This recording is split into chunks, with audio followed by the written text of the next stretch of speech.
சவுதியில் வாழக்கூடிய தமிழ் சொந்தங்களே, இந்த வீடியோ எதை பற்றி பார்க்க போகிற சொன்னால் ரியாத் மெட்ரோ. ரியாத் மெட்ரோ வந்து 6 வழித்தடங்கள் 3 கட்டங்களாக இது ஓப்பன் செஞ்சாங்க. கடந்த மாதம் டிசம்பர் ஆரம்பத்தில் 3 வழித்தடங்களும், அதே போல் பாதியில் டிசம்பர் 15 2 வழித்தடங்களும், கடைசியாக ஜனவரி 5 1 வழித்தடங்களும் வந்து திறந்து வச்சாங்க. செயல்பாட்டிலையும் இருக்குது.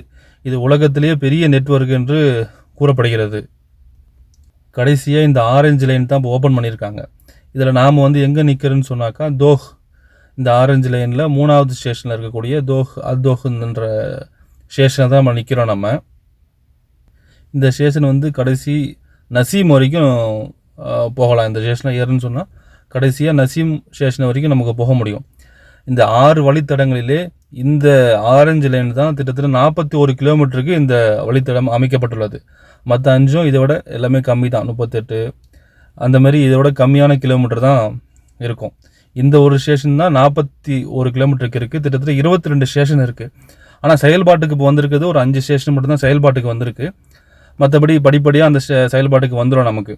நமக்கு உதாரணத்துக்கு ஒரு ஏர்போர்ட்டு போகணும்னு சொன்னால் கூட நம்ம இதை கனெக்ட் பண்ணி போக முடியும். இப்போ ஸ்டேஷன் வந்து இந்த பத்தாவில் கனெக்ட் பண்ணுறதோ இல்லை வந்து நசீம் மொழியாக கனெக்ட் பண்ணுறதோ இப்போ அந்த ஸ்டேஷன்லாம் ஓப்பனில் இல்லை. இப்போ வரக்கூடிய காலங்களில் இதெல்லாம் ஓப்பன் ஆகிடுச்சுன்னா நம்ம வந்து ஏர்போர்ட் போகிறதுக்கு ரொம்ப எளிமையாக இருக்கும். 2-3 ட்ரெயின் மாறுற மாதிரி இருக்கும், ஆனால் எளிமையாக இருக்கும். 4 ரியால்லே நம்ம வந்து இங்கேருந்து ஏர்போர்ட்டுக்கு போக முடியும்.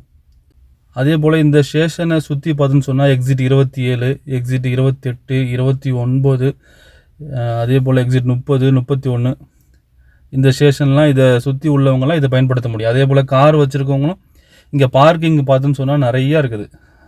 இந்த பக்கம் பார்க்கிங், அதே ஒரு மஸ்ஜிதை ஒட்டி பார்க்கிங் இருக்குது, நிறைய பார்க்கிங் இருக்குது. வரக்கூடியவர்கள் இங்கே பார்க் பண்ணிவிட்டு தாராளமாக அந்த ரயில்வே ஸ்டேஷனை நம்ம யூஸ் பண்ண முடியும்.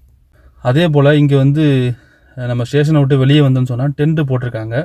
அதில் வந்து இப்போ டெம்பரவரியாக போட்டிருப்பாங்கன்னு நினைக்கிறேன். டென்ட்டு போட்டு வரக்கூடியவர்களுக்கு காவா, சாய், பெரிச்சம்பழம், அது ஒரு புக்ஸ்லாம் இருக்குது. நம்ம ஒரு ரெஸ்ட் எடுக்கணும்னா இங்கே வந்து உக்காந்துட்டு நம்ம கொஞ்சம் நேரம் கழித்து கூட போக முடியும். இது வந்து நான் கேட்கும் பொழுது காலையில் 8 மணிலேருந்து நைட்டு 8 மணி வரைக்கும் ஓப்பனில் இருக்குது. எவ்வளோ நாளைக்குன்னு தெரியல, பட் டெம்பரவரியாக போட்டிருக்காங்க. இப்போ ரீசெண்டாக போகக்கூடியவர்கள் இங்கே போயிட்டு நீங்கள் வேணால் போகலாம். அதே போல் இந்த ஸ்டேஷன்லேருந்து பஸ்ஸுக்கும் நம்ம பஸ்ஸுலேயே சுவேதி அதே போல் பத்தாவுக்கு போக முடியும். 16 நம்பர் பஸ்ஸில் நம்ம போக முடியும். அதே போல் இதை சுற்றி பார்த்துன்னு சொன்னாக்கா சூக் சபியா, அதே போல் சூக் குதாரு, இந்த மாதிரி பெரிய பெரிய மார்க்கெட்லாம் இருக்குது. நமக்கு தேவையான ஜாமான்களை வாங்கிட்டு போக முடியும். பெரிய பெரிய மார்க்கெட் இருக்குது. அதேமாதிரி பார்க் இருக்குது, பெரிய பார்க் இருக்குது.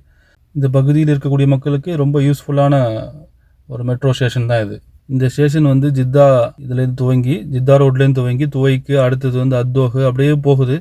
போகும்போது நமக்கு வந்து இங்கே பத்தாவை கிராஸ் பண்ணோம். அடுத்தது வந்து மலாஸு, அப்படியே நசீம், அப்படியே அல்ராஜ் பள்ளி வரைக்கும் பள்ளி, அடுத்தது அப்படியே ஃபுல்லாக நம்ம 22 ஸ்டேஷனையும் நம்ம அப்ளிகேஷனில் போனால் நமக்கு ஃபுல்லாக ஒவ்வொரு ஸ்டேஷனுடைய பேரை நமக்கு வந்து கிளியராக தெரியும்.